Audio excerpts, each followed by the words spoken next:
오늘은 이제 로마서 마지막 시간입니다. 엎드려 절받기 인사 한번 했으면 좋겠습니다.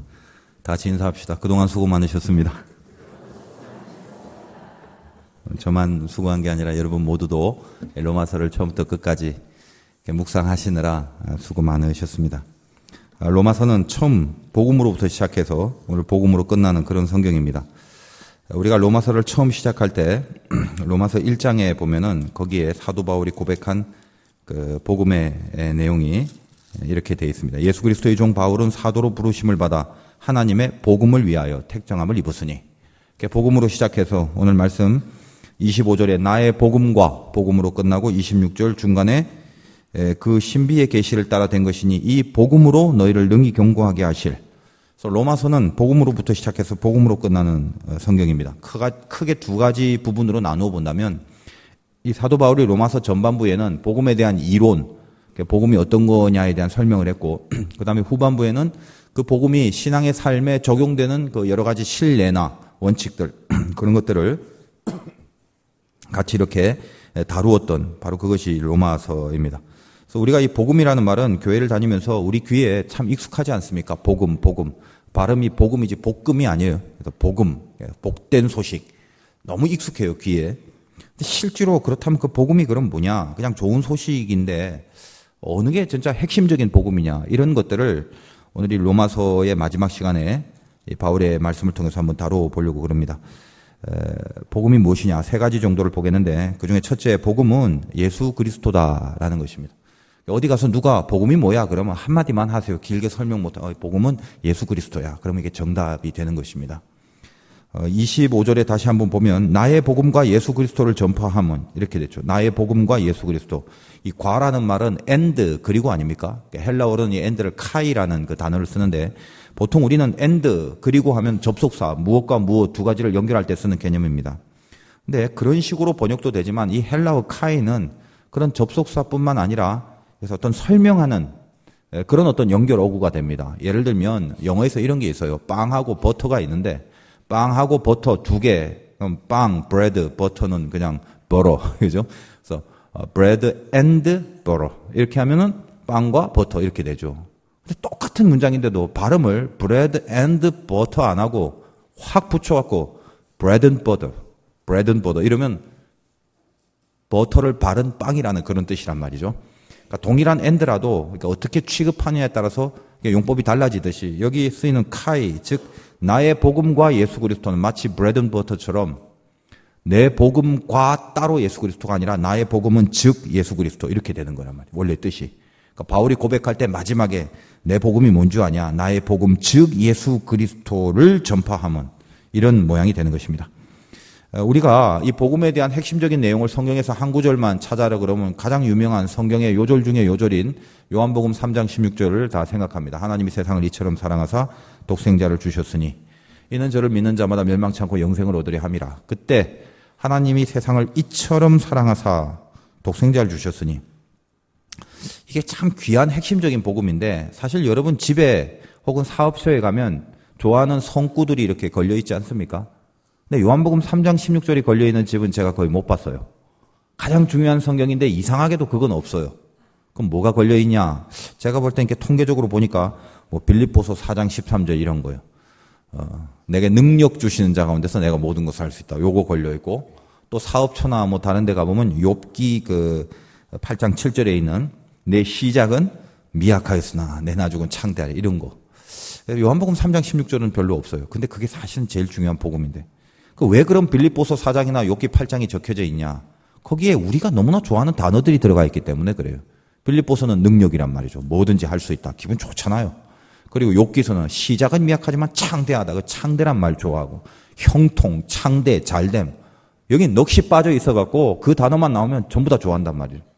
근데 여러분이 성경을 조금만 더 본다면 그 안에 하나님께서 어떤 마음으로 그 말씀을 하셨는가 보면 쉽게 그 구절이 여러분 방에 걸려 있을 수 없을 것입니다.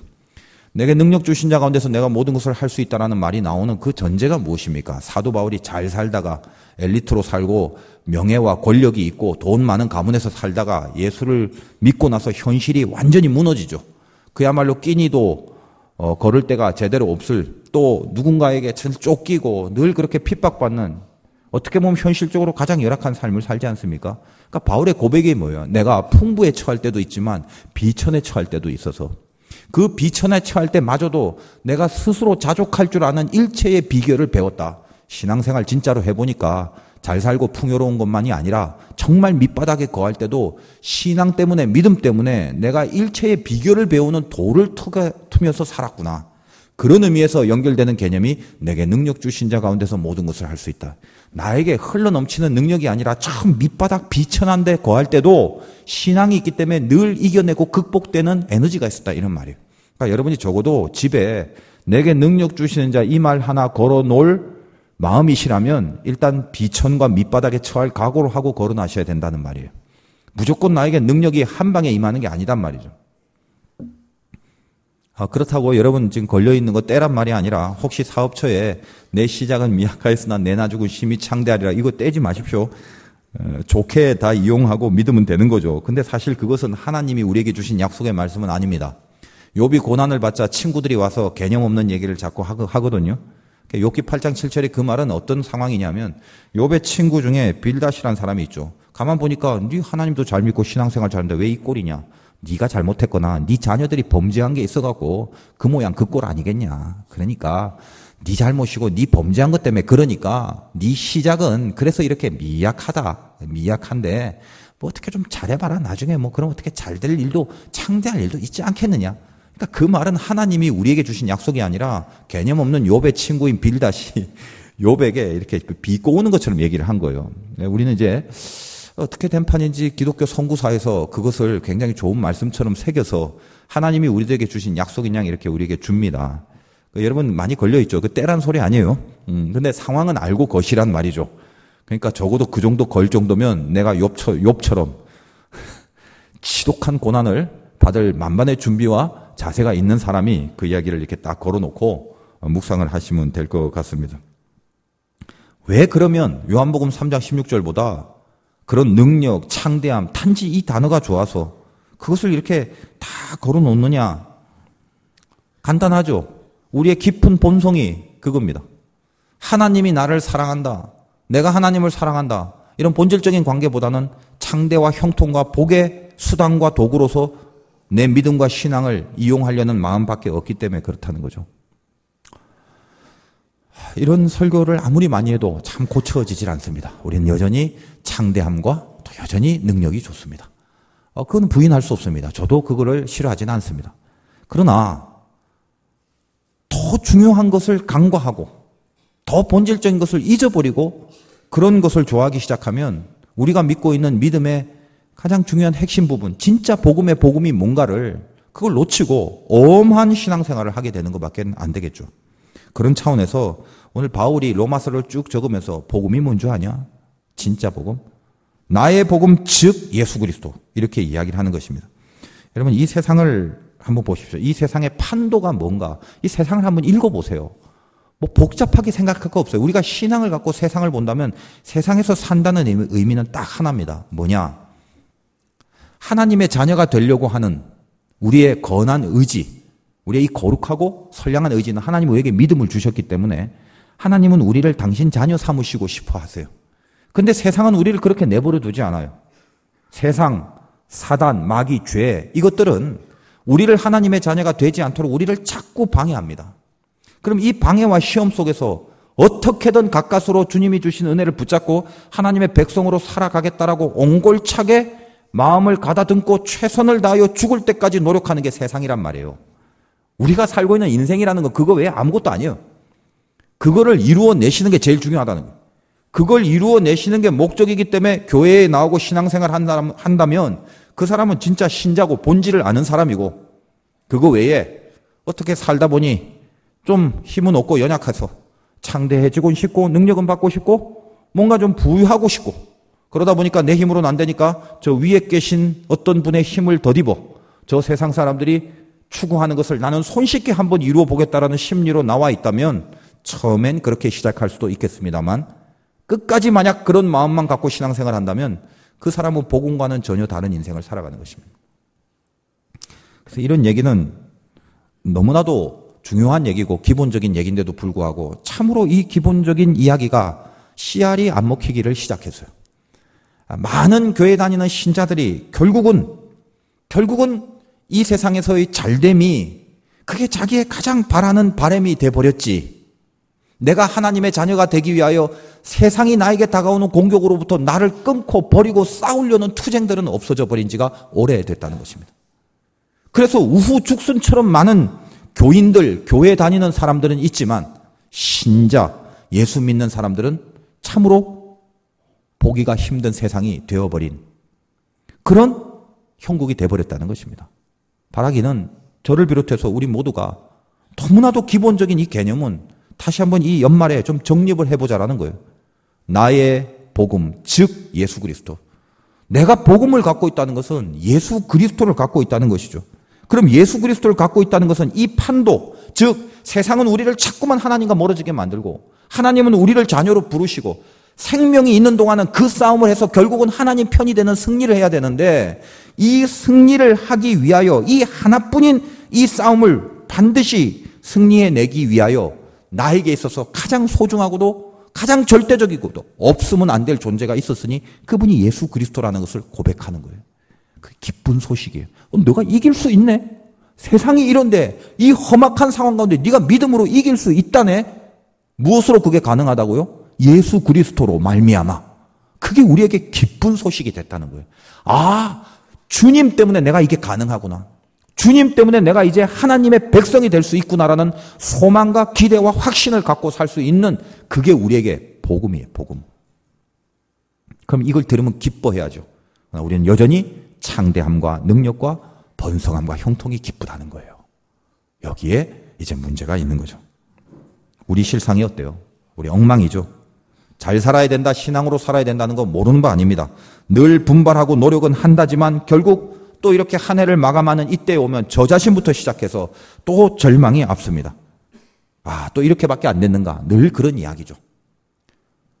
그러나 적어도 또 이렇게밖에 안 됐는가 하고 이런 가슴 치는 애통함이라도 좀 있으면 그러면 좋겠어요. 더 심각한 거는 이게 절망인 것조차 모르고 교회는 늘 다니고 있는데 왜 그렇게 마음이 편한지, 싸움이 없으니까 마음이 편하고 뭘 붙잡고 이겨내고 극복해야 될 숙제거리가 하나도 없으니 그렇게 편하고, 학교 다닐 때 공부 잘하는 학생은 늘 방과 후에 숙제가 부담이지만 공부 못하는 학생은 그렇게 숙제로부터 자유함이 있죠. 내일 한 대 맞지 뭐. 그래서 그날 하루를 그렇게 편하게 지낼 수 있는 거예요. 그렇게 둔감한 사람도 있으니 저는 어떻게 보면 참 그 둔감한 사람들이 부러워 죽겠어요. 제 안에 있는 고뇌는 사도 바울의 고뇌와 참 비슷한 것 같아요. 여러분 모두도 신자면 마찬가지죠. 오호라 나는 공고한 자로다. 잘 살려고 하는 성령의 법이 나에게 있는데 세상의 법이 워낙 세다 보니까 자꾸만 그쪽으로 눈을 돌리게 되고 내 성령의 법이 나를 지키지 못하게끔 너무 힘든 공격들이 있구나. 사도인데도 나는 그렇게 공고하더라. 그래서 그 공고함은 거룩함이며 거룩한 부담이죠. 이 우리 모두에게 있어야 될 분명한 이 내적 정서라는 것입니다. 그런데 교회 다니면서 늘 그렇게 마음이 편한 사람 부러워 죽겠어요. 그 공고함이 터져 나오지 않는 사람 이래도 좋고 저렇게 살아도 좋고. 제가 하는 이 이야기 지금도 아 저게 뭔 말인지 모르겠다라고 생각하고 마음 편하게 계시는 분이 제일 부러워요. 그러나 우리는 은혜가 있기 때문에 진리라는 게 들어왔고 빛이라는 게 들어왔기 때문에 반사적으로 비진리와 어둠에 대한 감각이 있습니다. 정도의 차이는 있지만 누구나 그게 있는 게 은혜죠. 그래서 하나님이 그럼 나 같은 이런 사람에게 하나님은 어떻게 대우를 해 주실 것이며 어떻게 자녀를 삼아 주실 것인가에 대하여 골몰해하다가 성경 전체의 가장 핵심적인 복음인 요한복음 3장 16절과 만나게 되는 것입니다. 하나님이 세상을 이처럼 사랑하사 독생자를 주셨으니, 그때 제일 중요한 단어는 하나님 혹은 독생자라고 생각할지 모르겠지만 저는 개인적으로 이 구절을 묵상할 때 가장 중요한 단어는 이처럼. 하나님이 세상을 사랑하사 독생자를 주셨으니. 근데 이처럼이죠. 그러니까 이처럼이 어디에 걸리는지 이게 국어 문법적으로 한번 생각을 해보셨어요. 하나님이 세상을 이처럼 사랑하사입니까? 이처럼 세상을입니까? 이처럼 독생자를입니까? 이처럼 주셨으니입니까? 어떤 게 걸리겠습니까? 사람마다 강조하는 점이 다를 수는 있겠습니다만 저는 문법적인 차원을 떠나서 제 심정적으로 이처럼이라는 것은 주셨으니에 걸려지더라고요. 하나님이 세상을 이처럼 사랑하사 독생자를 주셨으니, 다 빼고 이처럼 주셨으니, 우리에게 이 복음의 핵심인 예수 그리스도를 이처럼 주셨대요. 그 이처럼 주셨다는 게 어떻게 주셨다는 거예요? 하얀 수염 나부끼며 큰 도포자락 입고 영광의 모습으로 우리에게 자, 나 여기 있다 하고 이렇게 이처럼 주신 적은 없죠. 그분은 이 땅에 내려오 주셨어요. 그래서 이 어찌할 수 없는 공고함과 세상이 우리를 하나님께로부터 멀어지게 끌어가는 이 시험 속에 여지없이 당하고 마는 우리의 모든 죄악들을 대신하여 이처럼 하나님이 우리에게 주셨어요. 어떻게 해요? 생각만 하면 나쁜 생각. 어떻게 하면 내가 이기적으로 살 것인가라는 내 자아에 가득 차서 남은 다 틀렸고 나만 항상 옳다고 생각한 그 타락한 머리. 거룩한 것, 희생하는 것, 남을 용서하는 것, 자기를 죽여서라도 품어야 되는 게 맞다라고 생각하는 모든 그리스도의 생각들을 다 없이 버리고 그저 내 생각, 내 욕구, 내 탐심, 나만 위하여 나를 위한 모든 장깨만, 그것만 득실득식한 내 이 타락한 머리, 그 죄를 대신하려고 이 땅에 오셔서 그 머리에 가시면류관을 쓰시고 그 머리에 피를 흘리셨다는 거죠. 이처럼 오셨다는 거예요. 주어진 두 손으로 거룩한 손을 만들어 기도를 하거나 나누어주는 손이라든지 힘든 자를 붙들어주는 손으로 사용되는 것이 아니라 그저 내 손이 가는 곳마다 더러운 것을 쥐려고 했고 그저 내 손이 가는 곳마다 하나님과 멀어진, 하나님과 동떨어진 것만을 붙잡으려고 혈안이 됐던 이 내 더러운 손. 오늘도 나는 뭘 만지고 싶고 오늘도 나는 뭘 손대고 싶고 내 손이 가고 싶어하는 곳곳마다 하나님과 상관없이 더러운 죄가 득실거렸던 그 손을 예수님께서 대신하여 못을 박아 피를 흘리시면서 그처럼 이 땅에 오셨다는 거예요. 우리의 발걸음이 가는 곳은 절대로 거룩하지 않습니다. 내 욕심과 내 유욕이 나를 향하여 나를 끄는 대로 우리의 발걸음이 갑니다. 거기에 하나님을 떠난 모든 불법이 있다 할지라도 내 배가 부르고 내 욕심이 채워지고 내 자아가 하나님과 상관없이 빛나게 되기만 한다면 내 발은 언제든지 거기를 향해 걸어갔습니다. 죄를 찾아 늑대처럼 이리처럼 그렇게 걸어갔던 내 발, 그 타락한 발을 위하여 예수님께서 거기에 못을 찔러 피를 흘리시는 그처럼 이 세상에 오셨습니다. 속에서 나오는 것들이 다 더러운 것들 뿐인데 어찌 그리 단 한 번의 용서와 관용과 너그러움과 자비와 배려가 없고 어찌 그리 내 속에서 나만 아는 내 육신의 욕망을 만끽하고 충족해야만 직성이 풀리는 그 생각으로만 가득한 내 속에 찔려 옆구리에 물과 피를 흘리시면서까지 그 나를 대신하여 이 땅에 이처럼 오신 것이 주님입니다. 하나님이 예수님을 우리에게 어떻게 주셨다고요? 이처럼 주셨으니 그게 복음이라는 거예요. 제발 좀 느껴달라는 거예요. 왜 주님이 나를 위하여 오셨는가? 하나님이 우리를 위하여 대신 주신 독생자, 그처럼 주신 그 하나님의 마음속에 담긴 반드시 우리를 자녀 삼고자 하는 그분의 집념이 얼마나 큰가를 알아달라는 거예요. 우리는 이 세상이 아무리 힘들고 마귀의 공격이 아무리 세다 할지라도 우리를 패배하거나 하나님의 자녀된 자리에서 떨어져 나가도록 하나님은 우리를 그렇게 내버려 두지 않으신다는 걸 아십시오. 그래서 그게 기쁜 소식입니다. 예수 그리스도 때문에 우리가 더 이상 세상과 마귀의 자녀로 살아갈 수 없다라는 거예요. 상상해 보세요. 여러분 자녀가 있죠. 뭐 이런 상상은 끔찍합니다만 한번 해봅시다. 여러분이 가장 좋아하는 자녀를 그 누군가를 위하여 내가 죽였어요. 있을 수 없는 일이죠. 만약 그랬다 칩시다. 남 얘기라고 듣지 말고 한번 느껴보세요. 여러분 지금 자녀를 죽여보세요. 마음으로. 일단 못 죽이지만 한번 죽여보라니까. 갑자기 미워질 때도 있잖아. 그때 한번 팍 한번 죽여봐요. 팍 죽여서 누군가를 살렸어요. 누군가를 살리기 위하여 팍 죽였어요. 자, 그러면 그 대신 살린 그 애, 그 대신 살린 그 사람, 여러분이 그 사람을 위하여 내 자녀를 죽였다면 드디어 그 사람을 그냥 대강 다루실 수 있겠습니까? 그게 어떤 죽음인데? 하나님은 훨씬 더 크시겠죠. 하나님 우리를 절대 대강 다루시지 않아요. 그것도 복음이에요. 그냥 안 내키면 관두면 되지 뭐. 때려치고 뒤돌아서면 되지. 천만에 만만해요. 그것도 복음이에요. 제가 여러 번 말씀드리죠. 하나님의 은혜를 덧입고 이 주님의 보혈의 체험을 한 구원의 반열에 든 사람들은 완성되는 것보다 타락하는 것이 더 어렵다는 거예요. 빗나가 보세요, 한번. 관둬라!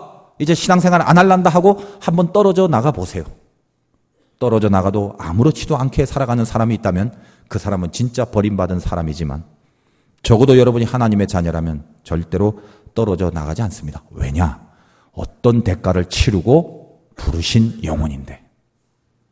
우리를 향한 하나님의 집념이 얼마나 큰데 그냥 대강 내버려 둘 리가 있겠습니까? 예수 그리스도가 우리의 복음이고 그 예수 그리스도 때문에 우리는 절대로 하나님과 멀어질 수 없을 운명으로 살아가게 됩니다. 그리고 그 복음이 2000년 전에 나를 위하여 죽으신 십자가만이 복음이 아니라 오늘도 그것이 나를 위하여 여전히 살아있는 복음이 될 수밖에 없는 이유는 우리가 그렇게 과연 신앙적인 승리가 있을 수 있을까? 나는 과연 하나님의 자녀로 올곧게 살 수 있을까를 늘 매년 생각해봐도 절망과 낙심밖에 없는 우리의 이 한심하고 연약한 상황 가운데서라도 오늘날도 복음이 여전히 우리에게 유효하며 능력이 될 수밖에 없는 이유를 누가복음에서 주님은 이렇게 말씀을 하십니다. 그의 수제자 베드로가 예수님을 배반했을 때. 그러니까 우리도 수제자인 베드로도 그렇게 배신하는데 우리의 실패가 물론 실패해서는 되지는 않습니다만 비록 우리가 실패했다고 해서 가짜라고 생각하시면 안 됩니다. 그 베드로에게 주님이 어떻게 말씀하셨냐면 시몬아 시몬아 보라 사단이 너를 밀가부르듯 하려고 요구하였으나 분명히 너는 사단에게 넘어간다. 분명히 너는 또 쓰러진다. 또 배신하고 또 믿음의 길을 버리게 된다. 그러나 그 다음에 이렇게 이야기합니다. 복음 대신 예수 그리스도는 이런 말씀을 하십니다. 내가 너를 위하여 네 믿음이 떨어지지 않기를 기도하였노니 너는 돌이킨 후에 네 형제를 굳게 하라. 저는 이 말씀이 제 인생에 얼마나 힘이 되는지 몰라요. 특별히 신앙생활을 저는 외롭게 해왔습니다. 힘겹게 해왔어요. 누군가를 보면은 누군가 나를 위하여 정말 진실되게 기도하는 사람이 있다면 그게 그렇게 큰 힘처럼 느껴졌었던 적이 얼마나 많은지 모릅니다. 여러분 주변에도 진짜 여러분이 복받은 사람이라면요. 진실된 마음으로 여러분을 위하여 기도하는 사람이 한 사람이라도 있다면 그런 사람처럼 축복된 사람이 없다니까요. 교우들끼리 만들어 가세요. 제발 그거 좀 만드세요. 그것만.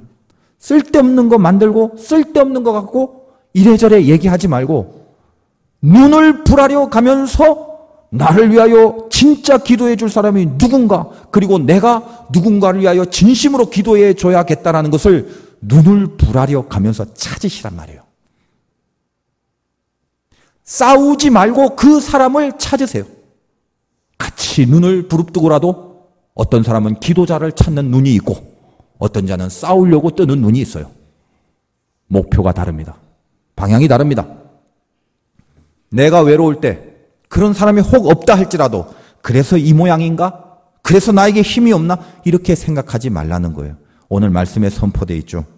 내가 너를 위하여 주님이 나를 위하여 내 믿음이 떨어지지 않기를 지금도 기도하고 있어요. 이게 복음이란 말이에요. 나를 위해 지금 기도하시는 주님이 있기 때문에 괜찮아요. 주님의 기도를 누가 막을 거예요? 나를 위하여 기도하는데 이것이 우리의 복음이란 말이에요. 여러분 이 세상을 이길 수 있는 모든 힘의 근거가 바로 거기에 있습니다. 저는 생각합니다. 우리 마지막 기도의 완성이 뭘까? 예수 그리스도, 복음. 인생이란 그분 한 분으로 충분하다라고 고백하는 고백이 나오면 다 되신 거예요. 어렸을 때는 그게 잘 안 되죠. 예수면 충분해. 이해도 안 되며 와닿지도 않죠. 무슨 말인지도 모릅니다. 그러나 인생을 살아가면서 세상 속에, 고난 속에, 광야 속에 굴러가고 산전수전 겪어가면서 서서히 하나님 우리들에게 그걸 가르쳐 주시고 훈련시키시고 알게 하시죠. 인생이란 예수 그리스도 한 분으로 충분한 거야. 복음은 예수 그리스도이십니다. 둘째로 복음은 그런 의미에서 실패가 없다는 걸 아십시오. 내가 복음을 갖고 있다는 것은 실패가 없습니다. 복음은 하나님이 상황 보고 안 되겠다 싶어서 임기응변적으로 빚어서 만든 그런 열매가 아닙니다. 그 전에 오늘 말씀을 보실까요? 25절에 나의 복음과 예수 그리스도를 전파함은 영세 전부터 감추어졌다가 시기가 언제라고요? 영원 전에 이미 복음이 있었다는 거예요. 이제는 나타내신 바 되었는데 어떤 식으로 나타나요? 영원하신 하나님의 명을 따라 선지자들의 글로 말미암아 이 성경에 이미 복음들이 계속 내려왔고 모든 민족이 믿어 순종하게 하시려고 알게 하신 바 그 신비의 계시를 따라 된 것이니, 다시 말해서 예수 그리스도라는 복음은 대강 지켜보다가 요때 좀 필요하겠다 하나님이 즉흥적으로 만들어낸 게 아니란 말이에요. 즉흥적으로 만들어냈다면 또 즉흥적으로 거둘 수가 있겠죠. 만약 우리에게 예수 그리스도를 걷어가신다면 우리는 끝장난 인생인데, 그런데 복음은 어떻다고요? 영세전부터 감추어졌다. 예를 들면 창세기의 삼위일체 되신 하나님이 세상을 만들 때 나라고 표현을 안 하고 우리라는 복수를 쓰십니다. 성부, 성자, 성령이 함께 일하신 것을 말하는 것이죠. 선악과를 옆에 놔둔 바로 그 옆에는 선악과를 따먹고 범죄한 인간을 위하여 생명을 얻게 하는 생명나무를 두셨죠. 이미 그 생명나무가 상징하는 것은 예수 그리스도입니다. 그리고 역사 속에서 노아 때도 그렇고 모세 때도 그렇고 때로는 방주의 모습으로, 때로는 이스라엘을 인도하는 모습으로 여러 상징적인 역사의 사건을 통하여 하나님의 자녀를 자녀되게 하는 구원의 반열에 반드시 예수 그리스도, 즉 복음이 늘 역사하고 있었다는 것을 성경이 우리들에게 보여주고 있는 것입니다. 이 생명나무는 인간이 인간의 손으로 따먹지 못하도록 두루 화영검을 치셨습니다. 창세기 설교할 때 누차에 걸쳐서 말씀을 드렸습니다만 하나님이 조금 이렇게 괘씸하게 여겨서 니까 것들한테는 생명 안 줄 거야 해서 화영검을 둘러 생명나무를 따먹지 못한 것이 아니라 인간을 너무나 사랑하셔서 적어도 이 복음만큼은 인간이 인간의 감정에 내키는 대로 지멋대로 따다 먹다가 싫으면 퇴 뱉어버리고 이래서는 안 되겠기에 이 구원을 내 감정이 기쁠 때는 내가 구원 받겠습니다 하고 얻다가 내 감정이 안 좋고 기분이 놓을 때는 다 버려버리고 그렇게 살아가는 것이 연약한 인간임을 알기 때문에 이 생명나무는 인간이 따서는 안 되고 하나님이 주셔야만 영원한 것이 되는 것이죠. 그래서 이 생명나무를 불로 막으셨어요. 사람이 기분 내키는 대로 선악과 따먹듯이 그렇게 따먹는 게 구원이 아니라는 걸 가르쳐 주기 위해서 하나님만이 주심으로 영원하게 실패하지 않는 영생을 만들기 위하여 그 생명나무를 보호하신 장면을 이미 창세기에 제가 말씀을 드린 적이 있습니다. 여러분 인생 가운데 우리에게 복음이 떨어진 이상 실패는 있을 수 없습니다. 이것을 아셔야 돼요. 정신 차리는 일이 우리에게 할 유일한 일이지 빗나가거나 한번 어긋나 볼까 삐뚤어져 볼까나 라는 생각 하지 말라는 거예요. 복음이 실패하지 않는다는 것은요, 여러분이 하나님 앞에 결국은 나오게 되는데 하나님의 자녀된 운명을 분명히 걷게 되는데 아름다운 모습으로 나왔으면 좋겠어요. 빗나가고 삐뚤어지다가 다 부러지고 오는 모습 되지 않길 바라요. 팔다리 부러지고 허리 부러지고 목 부러지고 저 바닥에 엉금엉금 기어 그래서 쥐엄 열매를 따먹다가 비참하게 그렇게 돌아오는 모습이 아니었으면 좋겠다는 거예요. 내버려둬요. 나는 하나님 없이도 살 수 있어요. 네, 알아서 할게요. 라고 하지 말라는 거예요. 그렇게 해서도 안 되며 그럴 수도 없다는 걸 살면서 깨달아 가셔야 돼요. 아름다운 모습으로 하나라도 부러지기 전에 먼저 나오십시오. 그 아름다움이 우리에게 필요하다는 거예요. 여러분은 하나님 없이 살아도 괜찮구나라는 경험을 많이 하실 것입니다. 이래도 되네. 이래도 아무 일 없네.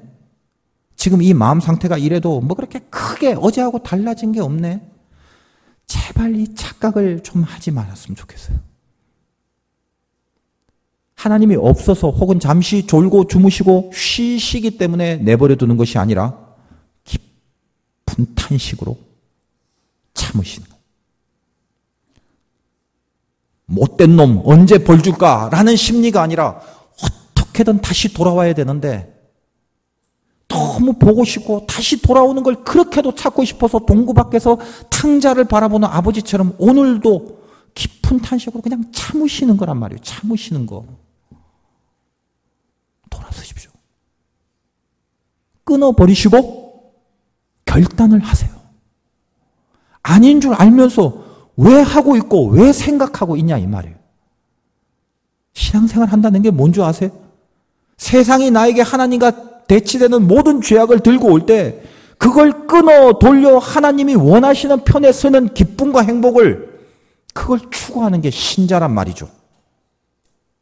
교회를 다니는 사람으로 인생을 마감하지 마세요. 세상의 범죄는 다 교인이 하더라.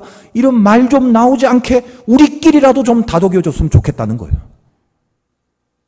여러분 인생 가운데 내가 신자로 산다라는 것에 대한 가장 깊은 의미 아무것도 없죠. 세상 죄 끊는 거예요. 하나님 싫어하시는 거 제발 안 하는 싸움을 하는 거예요. 돌이키는 거예요. 그때 하나님의 신비와 만나는 건데 이 누목은 하나도 돌이키지 않고 신비와는 만나고 싶고 그러니 뭐가 되게 어떤 힘이 거기서 나올 수 있냐 이 말이죠. 이 말씀이 여러분 안에 들어가는 순간 내가 돌이킬 게 있구나. 끊어야 되는구나. 버려야 되는구나. 이러지 말아야 되는구나라는 자극이 성령의 감동으로 들어갈 것입니다. 그걸 붙잡고 지금 싸워야 된단 말이에요. 그것이. 또 내버려두고 또 예배 끝나고 나가면 또 여전히 그것을 하고 있으면 안 된단 말이에요. 그리고 다음 주에 또 오고. 짧은 시간이지만 영계는 천년과 같아서 지금 1초의 각성은 하나님의 천년의 세계의 위력이 있다는 것을 명심하십시오. 예배 가운데 하나님의 은혜가 임하면요. 그 은혜가 인생을 송두리째 노선을 바꿀 수 있단 말이에요. 그게 예배의 힘이란 말이죠. 말씀을 들었습니까? 저 목사 말 잘하네 하고 끄떡이는 걸로 여러분의 신앙을 대신하지 마십시오. 우리 교회 목사님 키 크더라. 이게 여러분의 신앙을 대변하는 게 아니에요. 화도교회 오래됐더라. 이게 여러분의 믿음을 평가하는 게 아닙니다. 뭐가 중요한 거예요? 싸우고 있나? 하나님 편이 되려고 애쓰는 생기가 내 안에 있나? 뭐에 관심이 있으십니까 도대체? 여러분 인생 가운데 하나님께서 여러분을 달달 볶아서라도 반드시 만들어내십니다. 그게 복음의 열매예요. 실패하지 않습니다. 걱정은 하지 마십시오. 그러나 정신 못 차리면은 아플 각오는 하십시오. 어떻게든 복도래도 이리 복고 저리 복고 달달 복도래도 나를 없애고 세상을 없애고 죄를 없애서 하나님 마음에 드는 인생을 사는 게 가장 행복한 것임을 분명히 고백해내고 만들어내는 삶으로 그 복음은 우리를 이끌어 가실 것입니다. 그래서 일단은 감사하고 그리고 두 번째는 각오를 하시라는 거예요. 살아보니까 우리 화도교회 성도님들은 연륜이 오래되셨잖아요. 인생 별거 없잖아요. 그죠? 뭐 있어요? 뭐가 그렇게 안달못달이고 뭐가 그렇게 조급하고 뭐가 그렇게 마음 졸이게 만들어요? 세상 아무것도 아니던데. 간단하죠, 세상은?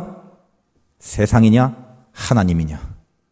거기서 하나님을 선택하는 길을 살아내는데 승리하는 것뿐이에요. 그게 신자가 보는 세상의 구도예요. 다른 모든 비본질적인 것에 너무 노심초사하지 마십시오. 다른 모든 것도 중요하고 풍성한 내용이긴 합니다만 가장 중요한 이 본질을 하나님 앞에 세운 다음에는 나머지 모든 것들은 다 아름답게 협력하여 선을 이룰 것입니다. 그것이 하나님이 우리에게 바라시는 인생이에요. 복음은 예수 그리스도시며 복음은 실패함이 없고 마지막으로 복음은 능력입니다. 능력이란 말 되게 좋아하죠. 이 세상에 복이라는 것은 복을 싫어하는 사람은 없는데 하나님이 우리들에게 원하시는 복과 능력이라는 개념은 세상이 말하는 복과 능력과는 분명히 차원이 다릅니다.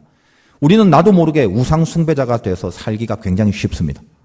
성경에서 하나님이 제일 싫어하는 것은 우상 숭배자인데 우리 집에 불신상이 없고 무슨 부적이 없다 하고 대구대가리가 걸려있지 않다 해서 내가 우상 숭배자가 아니다라고 착각하시면 안 됩니다.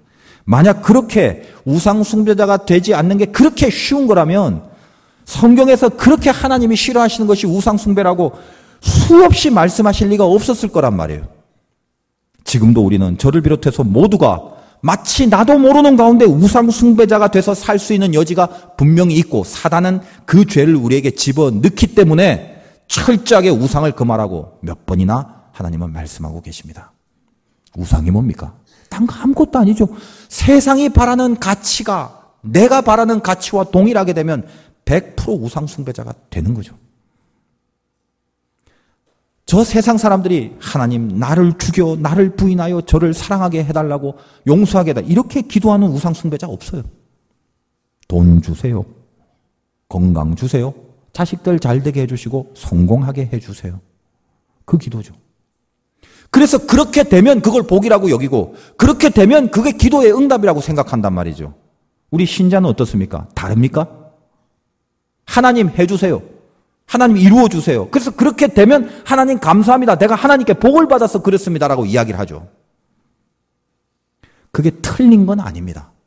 세상에서 누리는 것도 굉장히 중요하기 때문에 우리가 만약에 세상에서 풍요롭고 건강하다면 100% 다 하나님 앞에 감사해야 될 것은 틀림없죠. 그러나 세상에서 추구하는 모든 가치가 이 꼴 100% 다 하나님의 복이다라는 등식은 성립하지 않습니다. 우리는 다니엘을 얼마나 귀하게 여깁니까? 그가 사자굴 속에 던져진 사자의 먹이가 된 처지에 처해진 그것을 복으로 여길까요? 심판으로 여길까요? 세상 사람들은 심판으로 여기죠. 그리고 교회 다니는 사람도 성경 전체를 모른다면 당장 그 사실만 떼어놓으면 심판일 것입니다. 그런 거 생각할 필요도 없이 내 개인을 지금 사자굴 속에 한번 던져보세요. 지금 사자의 먹이가 돼야 돼요. 내가 던져줬어요. 심판의 축복이에요. 이걸 축복으로 생각할 사람이 이 중에 몇 명이나 있겠어요? 사드락 메사니 아벤누고라는 다니엘의 친구가 우상 숭배를 거절하는 바람에 불 속에 던져졌다고요. 여러분이 신앙을 지키려고 하다가 뭔지는 모르겠지만 어쨌든 그 엄청난 화염 속에 던져졌어요. 다 죽어요. 이제 다 죽어요. 내가 던져지는 순간 그걸 축복으로 여기겠어요? 심판으로 여기겠어요? 바울이 되어 복음을 전하는데 가시가 있어서 너무 힘든 거예요. 아파서. 하나님 제발 이거 좀 빼달라고, 이거 좀 치유해달라고. 하나님이 들어주질 않아요. 이게 심판이에요? 축복이에요? 딱 그것만 잘라놓거나 교회를 다니지만 성경을 전체를 모르는 사람들이거나 세상 사람들은 그건 다 심판이고 저주죠. 그러나 성경을 알고 하나님을 알고 이 모든 상황을 아는 자는 그 사자굴과 그 가시와 그 풀무불, 요셉도 감옥에 들어갔을 그것만 떼어내어 본다면 남들은 다 심판이라고 하겠지만 알고 있는 우리들은 감옥이, 그 가시가, 그 사자가, 그 불이 축복이라는 걸 알죠. 세상에서 추구하는 것이 이 꼴 하나님의 복이 아니라 하나님의 복은 더 큰 것이 있어서 세상에서 망하는 게 저주가 아니고 심판이 아니고 세상에서 풍요로운 게 복이나 축복이 아닐 수도 있다는 걸 알고 사셔야 되겠죠. 그럼 뭐냔 말이에요 도대체. 뭐가 진짜 축복이에요? 그리고 뭐가 심판이에요? 그 말씀을 드리기 전에 능력이라는 개념을 잘 보십시오. 내가 능력이 있다는 건 저는 이렇게 생각해요. 풍요로워질 능력, 권세를 휘두를 능력, 건강해질 능력, 그거보다는 이 하나님의 심판을 모면할 수 있는 게 능력이라고 저는 생각을 해요. 여러분이 돈 벌 수 있는 능력 얻으실 거예요. 하나님 앞에 심판, 부정적인 심판을 당할 수 있는, 그걸 면할 수 있는 능력 둘 중에 여러분이 진짜 믿음이 있다면 뭘 얻고 싶으세요? 돈 버는 능력 같은 눈빛을 하시면 안 돼요. 무슨 이야기인지 아시겠어요? 진짜 능력은 하나님이 나를 심판하는 것을 피할 수 있고 그 심판을 당하지 않을 능력 아니겠습니까? 그게 신앙의 능력이죠. 믿음의 능력. 복음은 능력입니다. 그럼 하나님의 심판을 피하지 않는 게 뭐냐 이 말이죠. 심판이 뭐예요? 명심하십시오. 세상에서 추구할 때 세상에서 잘한다, 세상에서 좋다 하는 거, 그거는 우리에게 있어서 진짜 축복은 아닌 것이고 세상에서 나쁘다, 싫다 하는 게 우리에게 있어서 진짜 저주는 아니에요. 내가 진짜 심판을 당하는 건 하나밖에 없어요. 하나님과 멀어져 버리는 거예요. 내 믿음이 없어져 버리는 게 심판이에요. 어떤 사람은 풍성해져서 믿음이 더 세질 수도 있고 아예 바닥을 치는 어려움 때문에 믿음이 더 세질 수 있어요. 또 어떤 사람은 풍성해져서 믿음이 떨어질 수가 있고 아예 바닥을 치기 때문에 또 믿음이 떨어질 수가 있습니다. 중요한 건 풍성함이냐 바닥을 치냐의 문제가 아니라 어디에 있든지 간에 내 속에 믿음이 있느냐 없느냐가 심판의 기준이라는 걸 명심하시라는 거예요. 로마서의 주제가 뭐예요? 오직 의인은 믿음으로 말미암아 살리라. 내가 믿음이 없으면 여러분의 삶이 아무리 저 세상에서 침 흘리는 모든 것이 다 구비됐다 할지라도 하나님의 심판이라는 걸 잊지 말라는 거예요. 그러나 어렵고 힘들어서 사자굴과 감옥과 가시와 풀무가 내 앞에 있다 할지라도 그 속에서 마치 다니엘처럼 사드락 메삭 야벳고니고처럼 요셉처럼 바울처럼 그 안에 내 믿음이 있다면 그 자는 오직 믿음으로 사는 의인일 것입니다. 그것은 하나님의 축복 가운데 있는 인생이겠죠. 여러분의 인생은 선택을 하셔야 됩니다. 어떤 상황과 어떤 여건과 어떤 조건이냐가 아니라 믿음을 갖고 살겠느냐, 믿음을 버리고 살겠느냐. 복음은 능력이라고 그랬습니다. 예수 그리스도로 인하여 어떤 상황이라도 내가 내 믿음을 지킬 수 있는 능력이 그분께로부터 오는 것입니다. 주님을 확실하게 붙잡은 자는 어떤 경우라도 믿음으로 살아낼 수 있습니다. 2014년 한 해가 저물어가는 이 마당에 여러분 안에 복음이 다시 한번 새롭게 각인되시는 은혜가 있으시길 주님의 이름으로 축원드립니다.